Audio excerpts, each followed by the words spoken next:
film ini moral message-nya adalah bukan virus-virus penyakit, tapi penyakit yang dalam pikiran kita nih, penyakit dalam hati kita yang justru bisa melahirkan nantinya manusia-manusia zombie. Nah, saya tanya karena banyak juga pertanyaan kan yang juga ditujukan kepada kenapa kok Indonesia? Itu saya tanyakan sama director why gitu. Karena biasanya Hollywood selalu kerjasama dengan mainland China atau Hong Kong atau Taiwan atau ya Thailand ya atau Vietnam, apa Indonesia gitu kan. Dia cuma jawab sederhananya, I just want to have different. Jadi dia hanya ingin sesuatu yang lain aja gitu loh. Kamu percaya nggak? Bagaimana otak kita tuh ya, very strong mengontrol kita. Waktu kamera action, ibu jalan. Waktu take ya, sedikit juga ibu tidak merasakan sakit. Begitu cut, ibu lempar tuh dari kaki.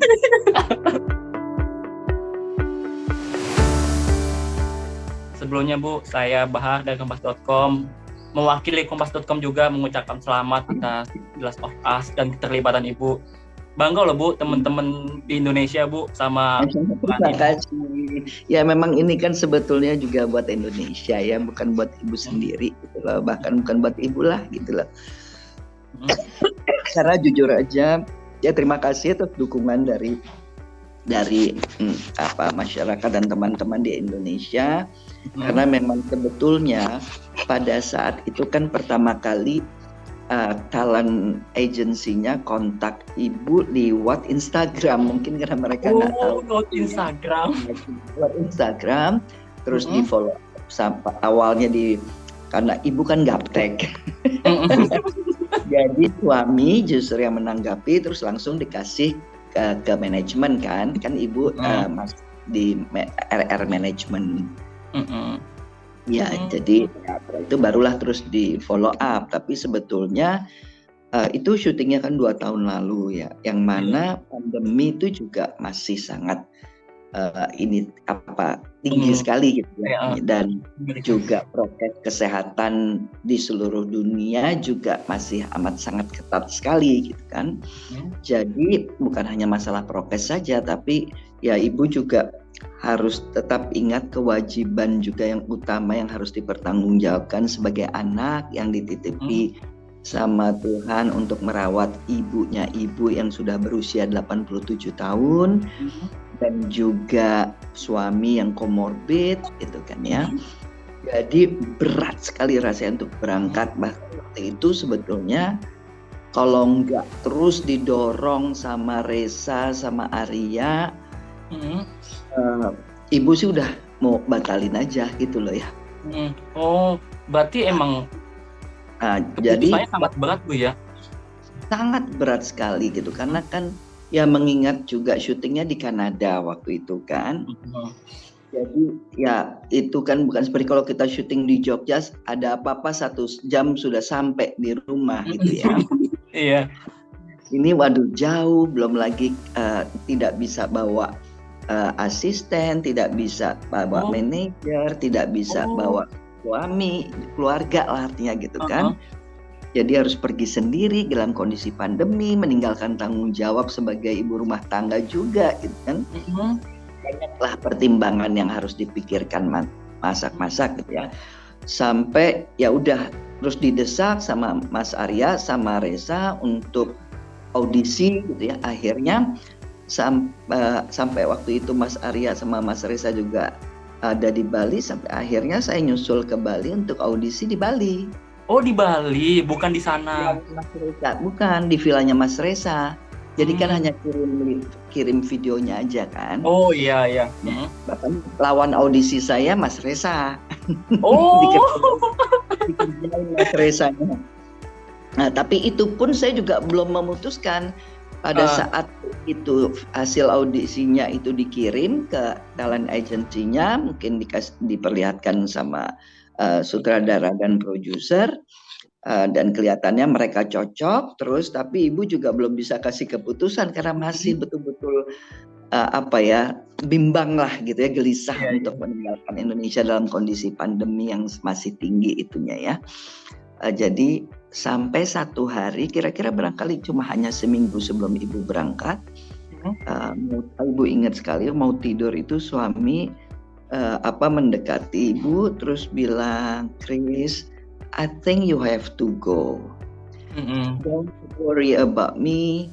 I will be okay. I will take care myself and I will take care Oma. Oma maksudnya ibu saya.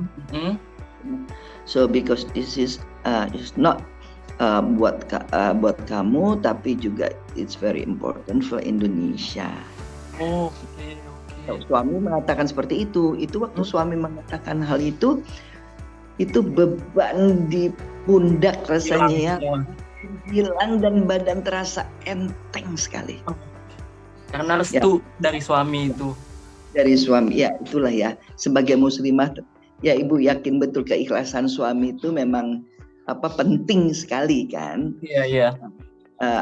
Mungkin ya suami melihat gitu ya gelisahnya ibu tuh karena berat meninggalkan tanggung jawab sebagai istri, sebagai anak, sebagai ibu rumah tangga gitu kan, dalam kondisi pandemi. Nah, jadi the next day langsung setelah suami bilang itu akhirnya oke, sepertinya karena ibu juga udah berdoa, udah minta petunjuk sama Tuhan, udah istikharah ya memang sepertinya harus pergi. Jadi the next morning itu langsung ibu kasih kabar sama Reza sama Arya, mereka langsung menjerit. Bu, maaf. Tapi tetap kekhawatiran itu ya tidak hilang begitu saja ya, karena ibu dikarantina 2 minggu. Peraturannya di Kanada harus karantina 2 minggu. Baru bisa. Walaupun dikasih hotel yang nyaman sekali gitu ya, suite yang ada recording in progress. Gitu kan, tetap aja khawatir kan gitu loh. Ya khawatir yang di rumah, khawatir juga ibu bagaimana gitu ya. Ya tapi alhamdulillah setelah seminggu rasanya sudah tidak masalah, dan Mas Yayu juga sudah datang 1 hari kemudian setelah ibu tiba. Setelah seminggu terus langsung Mas Yayu, ayo kita manfaatin aja deh, aku bilang kita untuk reading berdua karena waktu ibu hanya sempat Zoom meeting dengan sutradara, dengan DOP, dengan produser ya. Ya hanya sekedar perkenalan lah gitu ya, istilahnya nggak ada proses persiapan yang lain gitu loh. Nah setelah 2 minggu, 1 minggu karantina, 1 minggu lagi, minggu keduanya karantina, saya sama Mas Yayu memanfaatkan untuk reading. Jadi setiap hari Mas Yayu datang ke ruangan saya, walaupun itu kan ada ruang tamunya luas, ada teras, jadi kita bisa buka jendela gitu ya. Seminggu intens 3 jam sehari itu reading sama Mas Yayu. Terus baru setelah 2 minggu kami terbang ke Calgary. Oke. Syuting akan dilaksanakan di studio di Calgary, di kota Calgary, Kanada. Prosesnya sangat panjang Bu ya? Panjang, syutingnya sih hanya seminggu. Kan? Apanya Bu? Mohon maaf. Syutingnya 1 minggu. Oke. Untuk jadi, ibu. Untuk ibu sama Mas Yayu, karena ibu kan selalu ada bersama-sama dengan Mas Yayu kan. Ya, terus hanya 1 minggu. Jadi pada saat hari pertama kita datang di Calgary itu langsung udah persiapan untuk wardrobe, untuk kostum dan makeup. Setelah itu hari kedua kita main ke set. Saya lupa deh apa hari itu juga ya ke setnya. Diperkenalkanlah di situ dengan kru, dengan sutradara, produser gitu ya. Baru setelah itu kita syuting. Langsung syuting. Bu, maaf Bu, mengulang lagi. Berarti Mas Reza itu juga termasuk salah satu calon Bu ya pada saat itu Bu ya, untuk bermain di The Last of Us itu Bu ya sebenarnya? Enggak. Jadi cuma untuk kan ibu casting kan harus ada yang partnernya dong gitu loh. Oke. Karena memang kebetulan tokoh yang di situ jadi tentara, jadi TNI-nya tuh usianya harus lebih dari Mas Reza. Oke. Ya yuk itulah gitu. Bu, kalau boleh tahu Bu, pada saat itu Bu ya, nggak apa-apa sih kalau kagak mau dijawab Bu. Siapa saja Bu saingannya Bu waktu untuk peran ini Bu? Jujur aja ibu nggak tahu. Oh, ibu nggak tahu. Nggak tahu siapa saja dari Indonesia yang di casting gitu ya. Tapi Bu setelah itu ibu dengar. Waktu itu ibu tidak tahu, tapi setelah itu ibu dengar Mbak Yayang juga pernah di-approach. Oh, iya. Tapi ibu nggak tahu apakah sempat diaudisi apa tidak. Oh, cuma dikontak ya. Gimana sih Bu? Kenapa? Setelah setelah diterima sebagai peran Ratna Pertiwi atau Pritiwi sih Bu sebutannya Bu? Ya, Ratna Pertiwi. Oh, Pertiwi. Gimana Bu rasanya Bu sebagai perwakilan dari Indonesia untuk serial tersebut? Ya, ibu hanya berpikir pada saat itu ya ini bukan satu tanggung jawab yang kecil ya, karena membela nama Indonesia kan. Apalagi memang scene 2 itu memang ceritanya adalah di Indonesia, gitu kan. Syuting di Calgary pasti itu tidak mudah ya. Yang tidak mudah pasti karena tidak ada waktu untuk beradaptasi. Jadi sudah syuting langsung, harus menyesuaikan juga dengan dengan tim kerjanya, dengan seluruh tim kerja, dengan director gitu ya, juga harus langsung menangkap apa yang kita, karena sama sekali nggak ada waktu berdiskusi sama director gitu, apa misalnya visi dan misinya gitu ya. Jadi ya ibu hanya coba menangkap apa yang memang. Jadi skripnya ada dalam bahasa Inggris, tapi ada karena ini memang kejadiannya di Indonesia, jadi tetap ibu berbahasa Indonesia. Untungnya juga berbahasa Indonesia, jadi karena kan berbahasa Inggris pasti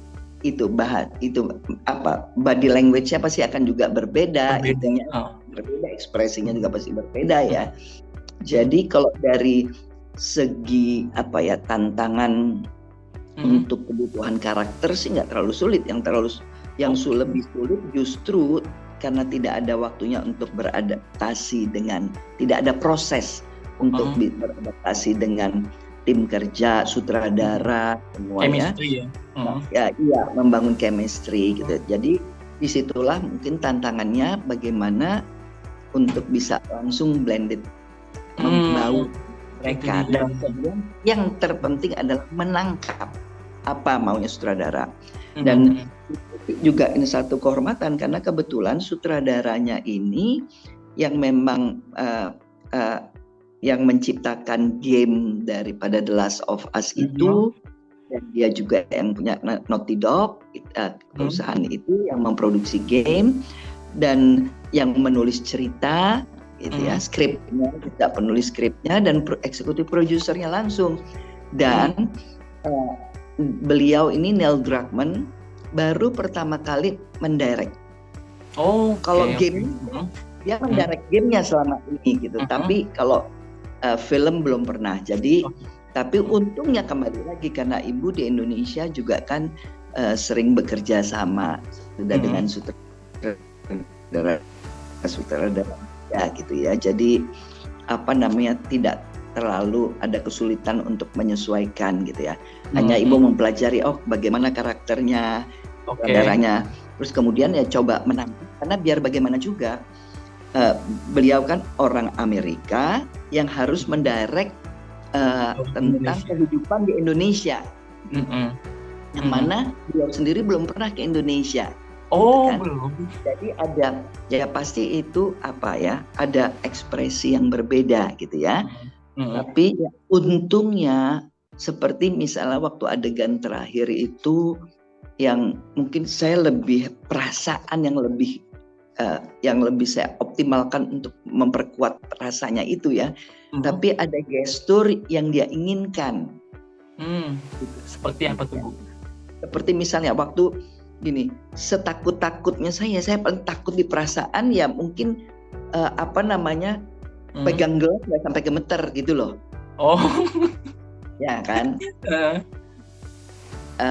Tapi dia minta untuk lebih karena saya pegang cangkir untuk minum itu kan, dia mau itu cangkirnya shaking gitu, lebih gemetar gitu.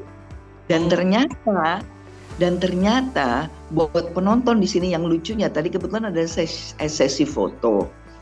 Saya di Hollywood City, Hollywood Boulevard untuk yang menuju ke Beverly Hills, ada poster besar sekali The Last of Us. Terus saya foto dengan pakai baju Indonesia. Terus ada dua pemuda liwat ngomongin The Last of Us. Mungkin karena dilihat posternya ya. Udah lihat belum? Dia bilang sama temannya, udah lihat belum? Itu yang episode kedua, dia bilang gitu kan. Terus begitu dia lihat saya, dia kaget gitu kan. Dia mikologis katanya gitu. Yes, gitu. Ya lucu sekali. Terus dia sampai yang kasih komen juga soal yang gemeternya itu. Akhir itu gitu. Jadi itu directing dari Neil gitu ya, pengarahan dari sutradaranya gitu ya. Jadi di situ bagaimana ya, kalau artinya body language itu juga amat sangat penting gitu ya, bagian dari ekspresi yang ini. Biasanya kan saya anggota tubuh itu biar aja mengikuti keluar dari apa yang saya gitu sih. Itu di dalam episode 2 itu tuh benar-benar sangat, saya yang merasakannya ketika menonton tuh sangat mencekam gitu loh, Bu. Terlebih pada saat Ibu syuting salah saat itu kondisinya emang sangat dalam keadaan jujur aja waktu di adegan Ibu habis bicara bom gitu kan ya, suruh bom ya. Terus kan Ibu bilang apakah ada yang bisa mengantar saya hanya ingin sekarang ini berkumpul dengan keluarga, dengan suami dan anak-anak saya gitu ya. It really it's gitu happen gitu ya. Cuma bedanya cuma bedanya kan bayangkan itu perasaan yang ada di dalam Ibu memang kepingin cepat kumpul karena pandemi tapi gitu loh. Ya kan karena COVID. Ya sebetulnya COVID itu kan juga membahayakan. Cuma gini, divisualkan oleh Neil dan Craig ini sebagai dua dari beberapa scriptwriter-nya. Ada secara lebih visual gitu, lebih visual. Zombie sebetulnya hanya cerminan daripada jadi gimana ya untuk bilangnya ya, intinya adalah pada saat saya itu betul-betul saya rasakan. Jadi bukan karena saya konsentrasi untuk bisa menangis gitu, enggak. Tapi itu saya nangis itu karena memang saya rasakan betul, saya memang kepingin bisa itu cepat kumpul gitu. Iya kan, gimana sih dalam kondisi pandemi seperti itu ya. Seperti itu gitu loh. Mungkin itu yang bisa menjadi Bu ya, karakter Ibu benar-benar mendalami banget, Bu. Saya jujur banget, Bu, saya nontonnya tuh gimana ya, merinding, apalagi pada saat itu pas saya lihat postingan Mas Arya, dirasakan berarti pada saat itu lagi pandemi, lagi mencekam-cekamnya. Iya betul. Nah terus juga, tapi kemudian justru setelah Ibu datang ke sini, setelah Ibu lihat episode pertama, Ibu lihat di Indonesia, yang seharusnya Ibu lihatnya di premier tanggal 9, karena episode episode pertama itu kan tanggal 15 Januari kan. Iya. Tanggal 9 Januarinya itu premier. Tapi karena visa ibu belum keluar, jadi ibu nggak bisa hadir untuk lihat episode pertama. Karena yang di premier itu di episode pertama. Akhirnya ibu bikin nobar di rumah dengan beberapa teman-teman. Ada teman dari Jakarta Post juga sama keluarga lah. Nah, waktu ibu lihat opening daripada episode pertama itu kan berarti apa ya? Itu komputer grafik atau apa ya kan? Itu kan bagaimana diperlihatkan serabut otak manusia itu, ya kan? Terkontaminasi atau terkena parasit atau virus ini gitu loh. Ya kan? Si otak ini kan pembukaannya, lihat deh, kalau nggak salah kayaknya setiap episode deh itu ada. Bahkan kalau kamu buka di Google itu untuk misalnya The Last of Us, kamu pencet itu handphone kamu juga terus langsung kayak yang ada efek-efek itu ya. Efeknya tuh kan ya. Nah, ibu baru tersadari gitu loh ya. Dan langsung waktu ibu sutradaranya dan produsernya tuh bikin khusus nobar untuk ibu yang episode kedua di rumahnya di sini di Los Angeles, di LA ini. Sebelumnya ibu langsung bilang gini, karena setelah lihat episode pertama, karena kan ibu cuma dikasih skrip bagian ibu aja. Iya. Bahkan nggak keseluruhan episode 2 juga gitu loh. Iya.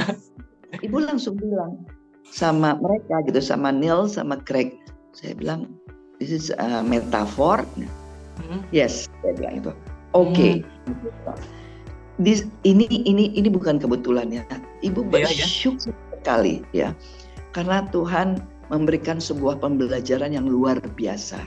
Nah, dan ibu bilang karena aku ada juga main di film Indonesia dengan pesan moralnya yang sama. Tapi pendekatannya berbeda, ekspresinya berbeda karena latar belakang budaya yang berbeda. Yaitu waktu ibu main Perempuan Tanah Jahanam. Ya, Misni itu manusia yang akhirnya otaknya juga logika berpikirnya nggak jalan, sudah tidak sehat lagi, artinya udah sakit otaknya. Karena apa? Karena ya kalau Indonesia kan lebih mungkin pendekatannya spiritual, magi, klinik, ya. Jadi itu bahwa dijelaskan hati manusia kalau sudah dikuasai oleh hawa nafsu, kebencian, terus dendam, marah-marah, pokoknya sesuatu energi itu, jadi hatinya tuh banyak bintik hitam, akhirnya hatinya tuh hitam. Dan pada saat hati itu udah menjadi hitam gelap, maka energi positif juga hilang. Udah sulit. Ya, dan itu membuat juga kemudian otak kita tidak berpikir, tidak sehat lagi, tidak, logika berpikirnya sudah tidak. Misni itu logika berpikirnya tidak ada. Sudah nggak punya logika berpikir. Kalau punya logika berpikir yang sehat, nggak mungkin anak lahir dia kulit dan artinya itu kan membunuh generasi penerus. Ya. Nah, itu jenis manusia yang seperti itu. Nah, di The Last of Us itu otak manusia kalau sudah dimasuki oleh virus-virus sosial, ya, terkontaminasi dengan virus-virus sosial, akhirnya banyak masuk parasit, ya dia akan menjadi manusia yang berkarakter zombie. Itu dia ya. Jadi buat aku film ini, dan aku jelaskan itu pendapatku, and then mereka berdua lihat-lihatan terus langsung bilang, she get it. Itu yang ibu syukuri, artinya dalam dua film ini ibu mendapatkan pesan moral yang kuat, bagaimana kita manusia harus menjaga hati kita, harus menjaga akal sehat kita, menjaga jangan sampai virus-virus ya, virus-virus kehidupan, virus-virus ya terkomitasi oleh parasit yang bisa merusak cara berpikir dan otak kita ini. Akhirnya kita menjadi manusia yang berkarakter zombie, Ada itu, gitu loh. Koruptor yaitu zombie yang cuma doyannya duit. Iya kan? Iya. Dia mengambil kehidupan orang lain. Itu. Dan banyak lagi yang ya otaknya itu udah nggak berpikir sehat. Gitu. Jadi akhirnya melahirkan sifat-sifat ini zombie ini gitu loh. Nah ini karena mereka, jadi saya melihatnya ini bukan hanya sekedar film yang film yang biasa aja gitu ya, tapi ada pesan moral yang kuat gitu.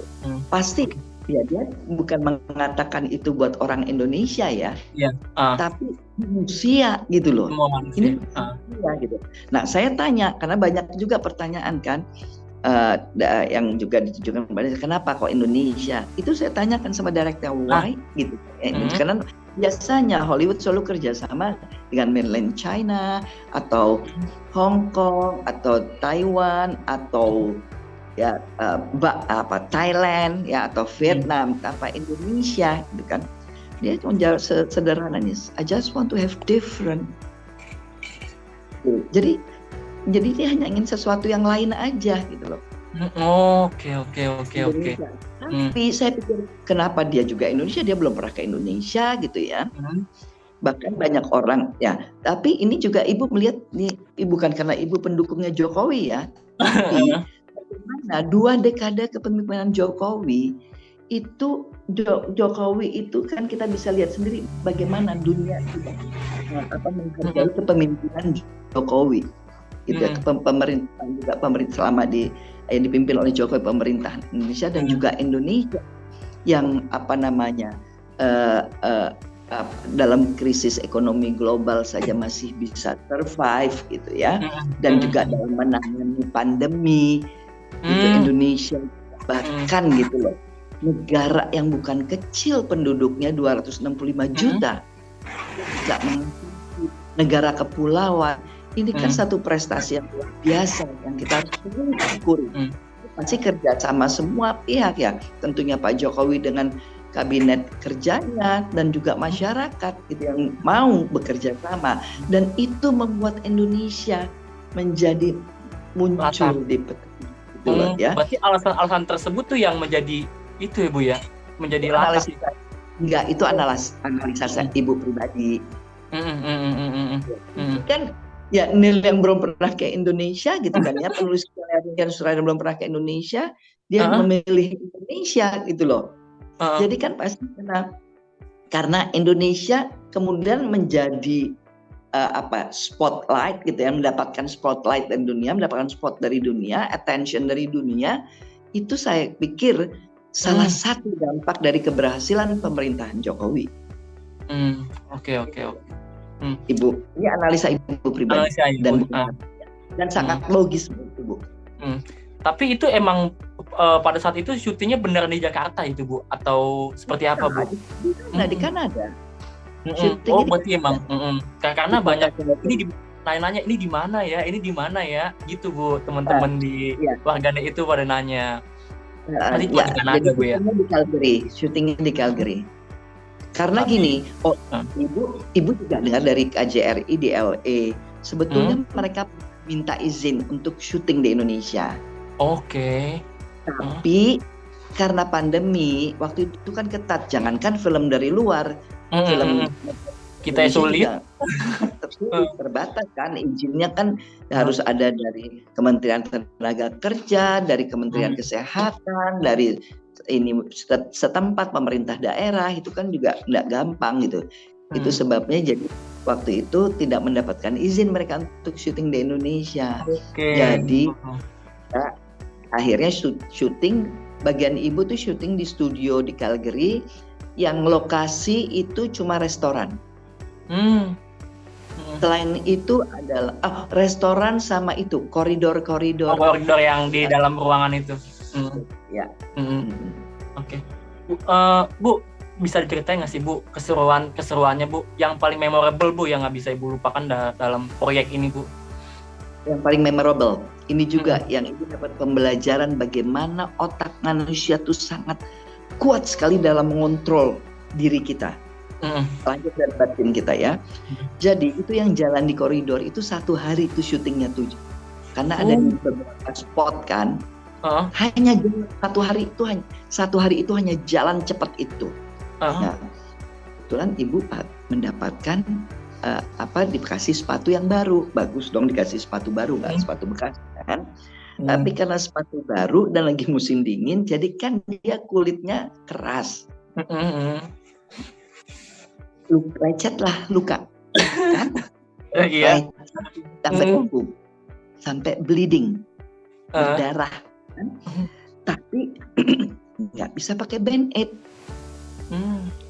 karena mau di close up kaki ibu jalan cepet itu.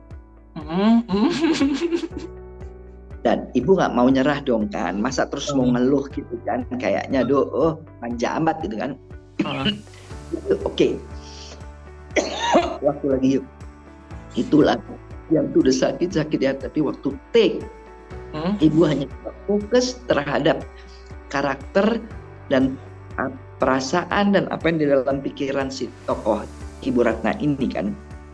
Kamu percaya nggak bagaimana otak kita tuh ya very strong mengontrol kita. Waktu kamera action ibu jalan, waktu take ya sedikit juga ibu tidak merasakan sakit.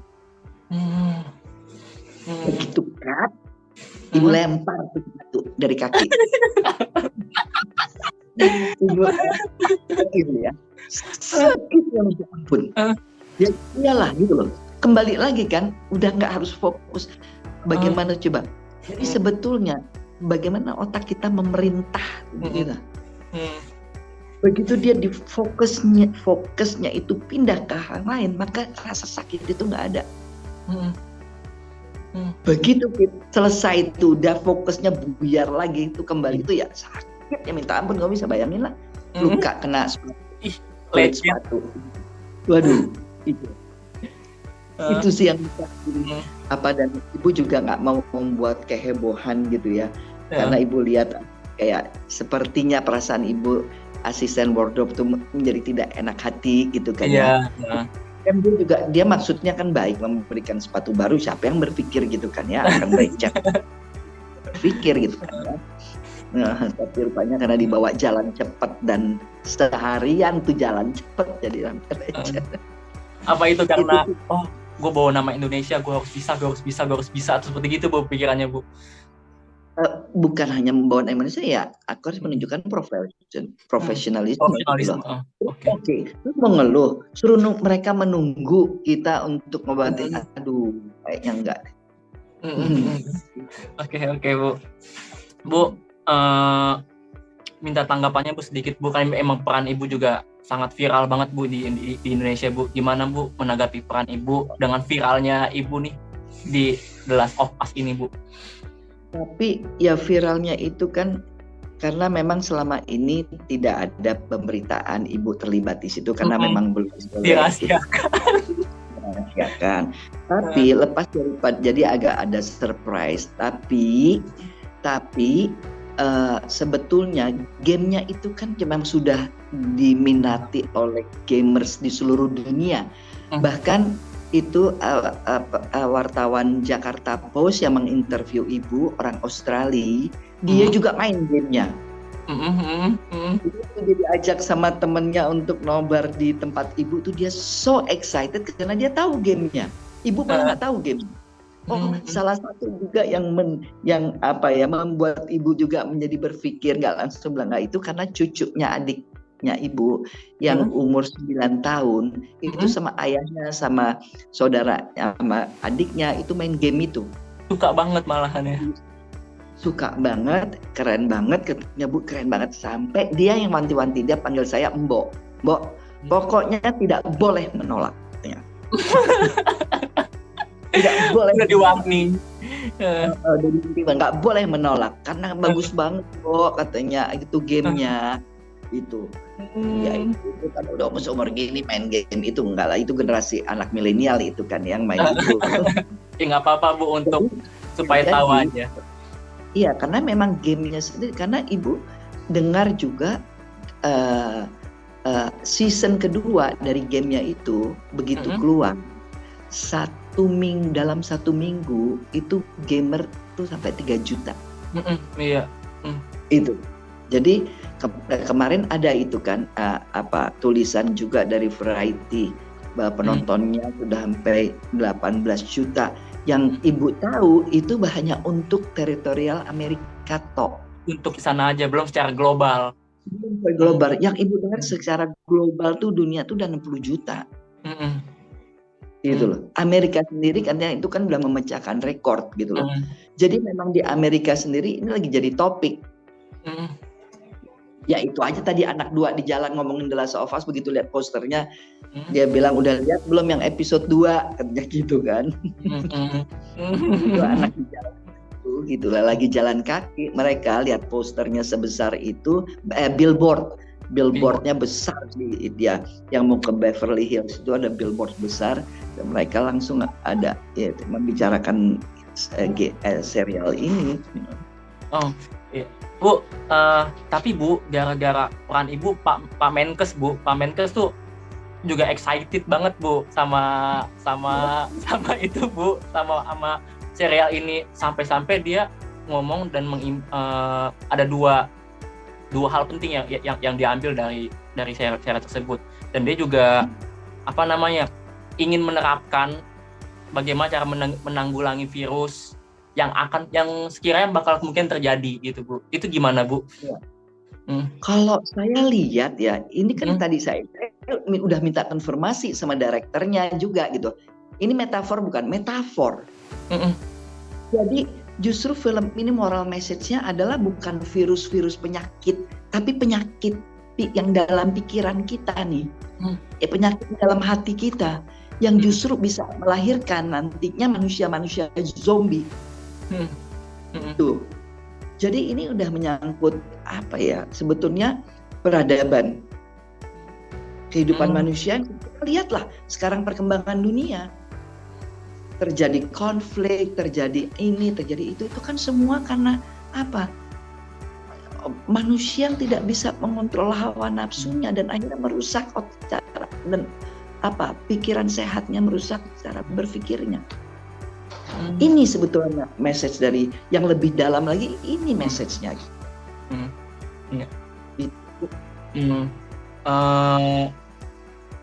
Apakah ini juga menjadi pencapaian terbesar Ibu nggak sih Bu dalam dunia seni peran Bu? Aduh, Ibu nggak pernah berpikir ya ini, karena kan dari muda Ibu, waktu masih muda Ibu sampai bilang Meresana, kan kamu tahu sendiri Ibu dari muda aja Ibu nggak pernah mau bermimpi untuk main di film Hollywood gitu ya. Dan itu juga sempat bertanya itu Ibu, ya Tuhan, kok kenapa nih yang nggak muda-muda, yang muda-muda juga banyak yang bagus-bagus, ada Reza Rahadian, ada Marsha Timothy. Saya bilang biar mereka, saya bilang gitu kan ya, yang udah kok internasional gitu loh. Aku nih udah nggak muda lagi, bayangin harus terbang sekian jam, 20 jam gitu ya. Walaupun dikasih business class gitu ya, tapi kan tetap aja gitu ya dalam kondisi pandemi gitu kan ya. Sampai ini juga kan waktu Ibu dapat undangan akhirnya memutuskan untuk berangkat tuh karena pikirin gini, penting sekali juga kemudian bagaimana kita menjaga network. Dari pengalaman Ibu, network itu kan bisa menjadi kuat kalau kita dasar dari hubungan itu menjalin persahabatan. Itu penting. Jadi itu bukan buat Ibu, itu kan kembali lagi bukan nggak muda lagi gitu loh, ya kan?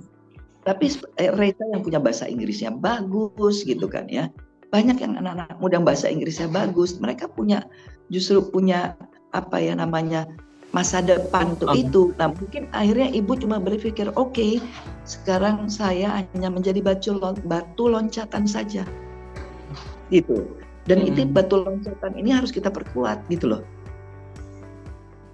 Jembatan ini kita kokohkan supaya anak-anak ini bisa jalan dengan lancar dan selamat gitu loh. Itu aja yang Ibu lihat dari misi ibu cuma itu gitu loh. Aduh, udah 5 tahun ini kan bukan kebetulan, tahun ini alhamdulillah ya Tuhan memang sudah memberikan ketentuan ibu di dunia film udah 50 tahun tahunnya. 10 tahun ibu di dunia film gitu ya.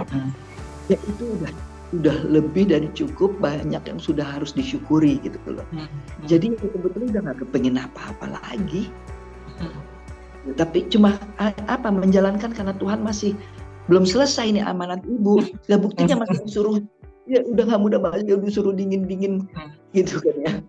Dengan berbagai macam risiko juga gitu loh. Tapi ya ibu juga harus berpikir untuk estafet dalam dunia perfilman Indonesia ini kan harus dipikirkan, karena mereka lah masa depan dunia perfilman Indonesia, masa depan Indonesia. Artinya Bu, saya juga minta penegasannya. Artinya ibu dalam melibatkan diri di film-film Hollywood itu bukan untuk diri ibu sendiri, tapi untuk jembatan. Persis. Persis. Nah kayak ini aja. Saya kalau melihat genre dari filmnya gitu ya. Terus ibu pernah didirect juga sama Joko Anwar. Saya bilang, ibu sampaikan itu ke mereka gitu kan ya. Kalau nanti misalnya ini sukses, terus kemudian HBO berkenan untuk membuat lagi season kedua untuk serial ini, so please aku bilang, lihat itu Ratu Arsura Indonesia, filmnya sedang ada di Cadar gitu. Dulu kan di Netflix, tapi sekarang kalau nggak salah di Cadar.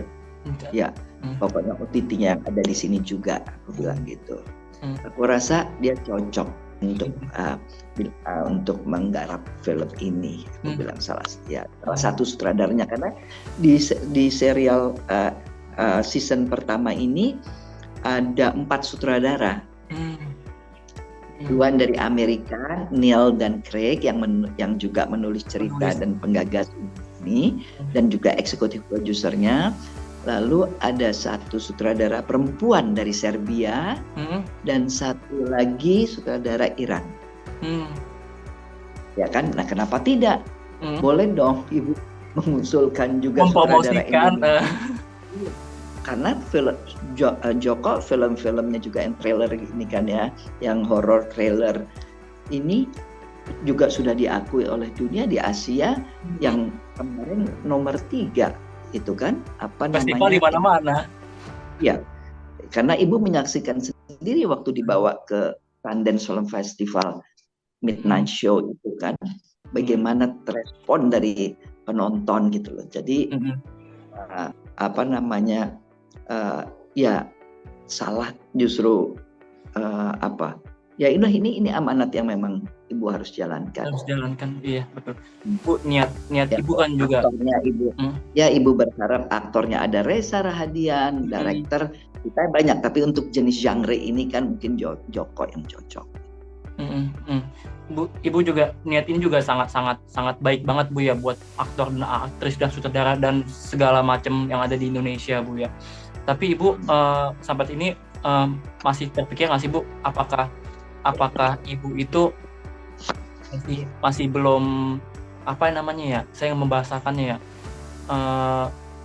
masih belum selesai Bu untuk mereka supaya benar-benar terlibat di Hollywood gitu Bu? Sepertinya begitu. Kalau nggak ngapain coba ibu Tuhan kirim ibu untuk yang main The Last of Us? Pasti Tuhan punya maksud. Nah itulah ibu selalu percaya, karena ini juga ibu dari awal juga kan nggak pernah bercita-cita untuk main film, apalagi pengen jadi terkenal, apalagi juga terus mau cari kekayaan dari situ gitu ya, karena rezeki itu kan Tuhan udah punya ngatur lah, itu rezeki juga hak prerogatifnya Tuhan gitu ya.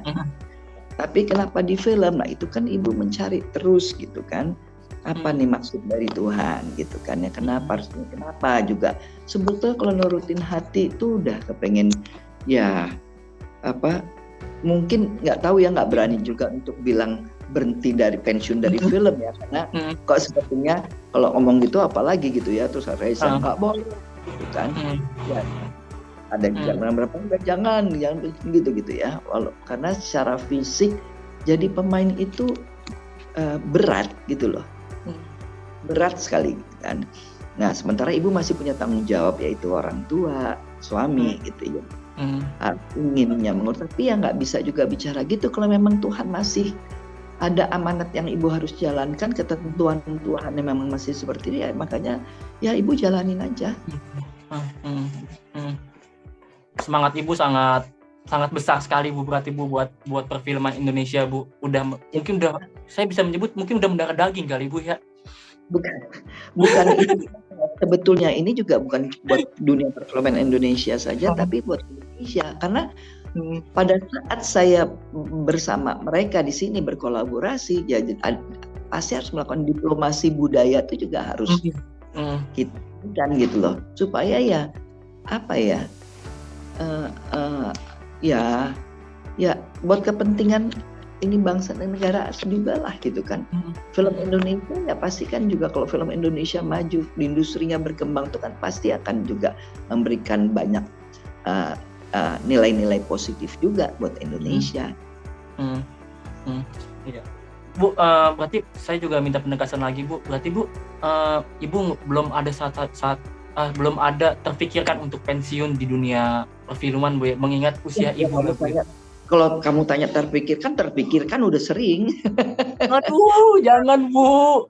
Tapi ya sepertinya memang karena masih ada amanat, jadi kan kayak gini. Aduh, itu kan ya contohnya aja kayak The Last of Us, udah ibumu tolak, tapi kan anak-anak yang mendorong gitu, ayo Bu, jangan Bu, ambil Bu, begitu. Suami juga gitu ya.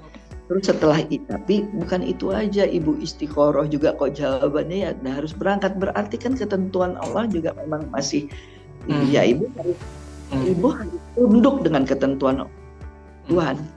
Tapi kalau Tuhan udah boleh kamu istirahat, cari yang ada tugas yang lain gitu kan ya. Ya udah ya ibu harus tunduk juga dong sama ketentuan sama perintahnya yang di atas gitu loh. Iya. Bu, terakhir Bu, setelah serial The Last of Us ini kan, apakah udah ada tawaran lagi Bu untuk bermain film di luar Bu? Belum. Oh belum, tapi udah ada yang lirik-lirik ibu belum nih Bu? Gitu Bu. Apa? Udah ada yang lirik-lirik ibu. Indonesia justru ini sekarang habis setelah ini kembali justru harus mempersiapkan yang di Indonesia yang udah tertunda karena pandemi. Oke, siap. Mas Garin sama Mas Reza di Toraja, itu kan udah berapa 60% itu. Sedikit lagi, jadi itu dulu lah yang harus diselesaikan. Oke, siap. Bu, makasih banyak Bu ya atas waktunya Bu. Salam buat teman-teman ya. Bu, makasih banyak Bu, sehat selalu Bu, sukses Bu ya. Terima kasih supportnya, terima kasih doa, terima kasih dukungannya Kompas. Teman-teman di Kompas. Terima kasih Bu, sehat-sehat. Amin, terima kasih.